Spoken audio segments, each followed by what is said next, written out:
ಹತ್ಯೆಗೆ ಹೋಲಿಕೆ ಮಾಡ್ತಾ ಇದ್ದಾರೆ ಸರ್. ಅದು ಭ್ರೂಣ ಹತ್ಯೆಗೆ ಹೋಲಿಕೆ ಮಾಡ್ತಾ ಇದ್ದಾರೆ. ಪ್ರೈಮ್ ಮಿನಿಸ್ಟರು ಕಾಂಗ್ರೆಸ್ ಭ್ರೂಣ ಹತ್ಯೆ ಮಾಡಿಬಿಡ್ತು.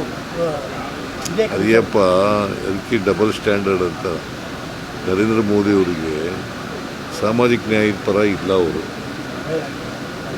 ಸಾಮಾಜಿಕ ನ್ಯಾಯದ ಪರ ಇಲ್ಲ. ಇದ್ದಿದ್ರೆ ಭಾಳ ಹಿಂದಿನ ಮಾಡ್ಬೋದು. ಎಷ್ಟು ವರ್ಷ ಆಯಿತು ಅವರು ಅಧಿಕಾರಕ್ಕೆ ಬಂದು? 12 ವರ್ಷ ಆಯ್ತಲ್ಲ. ಯಾಕೆ ಇಲ್ಲಿವರೆಗೆ ಮಾಡಲಿಲ್ಲ? ಹಾಂ, ಕಾಂಗ್ರೆಸ್ ಡಿಮಾಂಡ್ 23 ಪ್ರಕಾರನೇ ಮಹಿಳಾ ಮೀಸಲಾತಿ ಕೊಡಬೇಕು ಅಂತ. ಮೀಸಲಾತಿ ನಮಗೆ ಇದು ಈಗ ಜಾರಿ ಮಾಡೋಕ್ಕೆ ತೊಂದರೆ ಏನಿಲ್ಲ. 23 ಪ್ರಕಾರನೇ. ಹಾಂ, ಅದು 23 ಪ್ರಕಾರ ಮಾಡಿ ಅಂತ ನಾವು ಹೇಳ್ತೀವಿ. ಡಿಲಿಮಿಟೇಷನ್ ಮಾತ್ರ ಸೆನ್ಸಸ್ ಆದಮೇಲೆ ಮಾಡಿ ಅಂತ. ಈಗ ಈಗ ನೋಡಿ, ನಿಮಗೆ 50% ಅಂತ ಮಾಡಿದ್ದಾರೆ. 50% ಎಲ್ಲ ರಾಜ್ಯಗಳಲ್ಲೂ ಹೆಚ್ಚು ಮಾಡ್ತೀವಿ. ಸಪೋಸ್ UP, ಕರ್ನಾಟಕ, UPನಲ್ಲಿ ಎಷ್ಟಾಗುತ್ತೆ? 120 ಆಗುತ್ತೆ, 42 ಆಗುತ್ತೆ. ಸೊ ನಮಗಿಂತ ಜಾಸ್ತಿ ಎಷ್ಟಾಗುತ್ತೆ ಅವರು?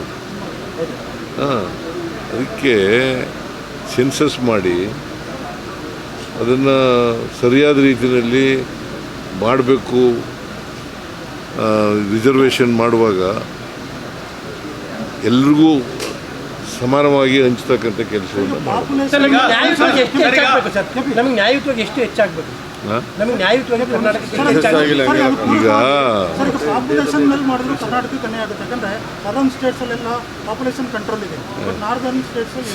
ಯಾಕೆ ನಾವು ಇದು ಮಾಡ್ತಾ ಇದ್ದೀವಿ ಅಂತಂದರೆ, ಪಾಪ್ಯುಲೇಷನ್ ಕಂಟ್ರೋಲ್ ಇದೆಯಲ್ಲ, ಅದನ್ನು ಸದರ್ನ್ ಸ್ಟೇಟ್ಸ್ನಲ್ಲಿ ಚೆನ್ನಾಗಿ ಮಾಡಿದೆ. UPನಲ್ಲಿ ಉತ್ತರ ಕರ್ನಾಟಕದ ಉತ್ತರ ಭಾರತದವರು ಮಾಡಲಿಲ್ಲ. ಸೊ ಈಗ ಅವ್ರ ಜನಸಂಖ್ಯೆ ಜಾಸ್ತಿ ಆಗಿದೆ.